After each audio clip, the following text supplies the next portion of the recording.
جی ناظرین، جس طرح کہ ہم نے آپ کو کہا تھا کہ ہم جہاں تک ہو سکا ہم بارڈر کے آخری حصے تک جائیں گے. اوپر آتے آتے اس مدار پر ہم جب پہنچے درمیان میں ہمارا چونکہ یہاں پر بجلی کا سلسلہ بھی جس طرح ہمیں لائن مینز بتائے کہ وہ بجلی کے کام کو ریپیئر کر رہے تھے. یہاں پر بجلی بھی نہیں ہے اور ہمارے جو کیمراز ہیں ان کی جو اس وقت بیٹریاں ہیں وہ بالکل ڈیڈ ہو چکی ہیں. ہمارے پاس کوئی اب ذریعہ بھی نہیں ہے کہ ہم مزید کوئی چارجنگ کا نظام کر کے ہم یہاں پر کچھ مزید آپ کو اس درگاہ شریف کے بارے میں بتائیں جس کے مختلف حصوں کو یہاں پر متاثر کیا گیا ہے. اگر سجاد بھائی سائڈ آپ کیمرہ موڑیں تو یہ جو آپ دیکھ رہے ہیں یہ بالکل یہ ابھی ریپیئر کی گئی ہیں, یہ تازہ, اور اس طرح یہ اس کی جگہ جگہ پر یہ فائرنگ, یہ گولہ باری کے نشانات. اس دربار شریف کے جو مختلف حصے ہیں اس کو بھی نشانہ بنایا گیا ہے. دربار شریف کے ایک ایک پوائنٹ کو یہاں پر کسی سائڈ سے بھی اگر آپ دیکھیں گے تو یہ دربار شریف زخمی ہے. اس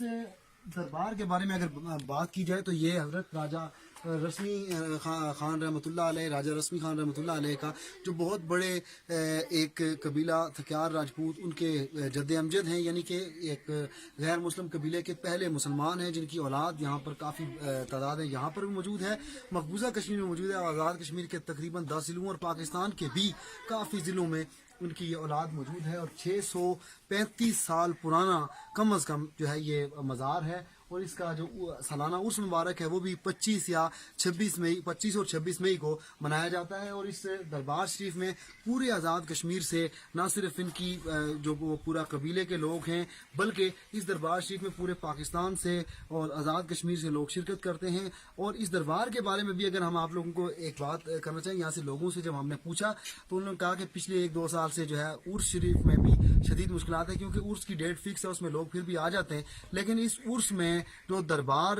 کا جو احاطہ ہے یہاں پر بہت زیادہ, جس طرح ہم آپ کو دکھا رہے ہیں کہ جگہ جگہ شیل پڑے ہوئے ہیں, جگہ جگہ فائرنگ ہو رہی ہے, جگہ جگہ نقصانات ہیں, تو لوگوں کی تعداد کم ہو چکی ہے. اور اس طرح یہ ایک صوفی جن کا کام ہی امن کا درس دینا ہے, امن کی تبلیغ کرنا ہے, ان لوگوں کے مزار کو اس طرح زخمی کیا گیا ہے. اور یہ اگر ہم بات کریں ایک طرف ظلم و بربریت اپنی جگہ, لیکن دوسری طرف یہ جو کشمیر کی بیوٹی ہے یہ دکھانا, کشمیر کو چونکہ اولیاء اللہ کی سرزمین کہا جاتا ہے, تو یہ اس وجہ سے اس پہ ہم زیادہ تھوڑا سا فوکس کر رہے ہیں کہ بالکل بارڈر کی آخری حدود پہ. اور اسی پہ اگر آپ یہ میرے پیچھے جو ہے یہ آپ آخری پوسٹ دیکھ سکتے ہیں, یہی مزار شریف ہے. اور یہ مزار شریف سے نیچے پھر یہاں پر آزاد جو ہے وہ آبادی شروع ہوتی ہے, جس کو ہم نے گائے بگائے آپ کو دکھایا بھی ہے. اور اس درگاہ شریف پہ اگر بات کی جائے تو لوگ یہاں پر جمع بھی ہوتے ہیں مختلف قسم کے اپنے مذہبی ایونٹس کرنے کے لیے. لیکن اس دربار شریف کے جو بالکل عقب میں نیچے والی آبادی ہے, جس کو بار بار ہم نے اوپر چڑھائی میں چڑھتے ہوئے آپ کو بار بار ہم نے دکھایا, اس آبادی کے بہت سارے حصے کو بار بار نقصان پہنچایا گیا ہے. ہم آج کے اس کشمیر پوائنٹ میں اپنی بھرپور جو ہے وہ کوشش کریں گے کہ کسی طرح ہمیں لائٹ اویلیبل ہو جائے, اور یا ہم نیچے جا کر پروگرام کسی طرح اس کی بیٹری کیمرے کی ارینج کر کے دوبارہ پروگرام کا ہم وائنڈ اپ بھی دے سکیں. اور اس پروگرام کو یہیں پر ہم اختتام کرنا چاہتے ہیں, کیونکہ اتنی پرانی تاریخی یہ درگاہ 650 سال پرانی درگاہ جو ہے اس میں ہم موجود ہیں.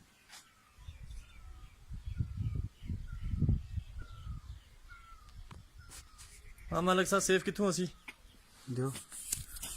اچھا تے روک دے سیو سٹاپ مارکس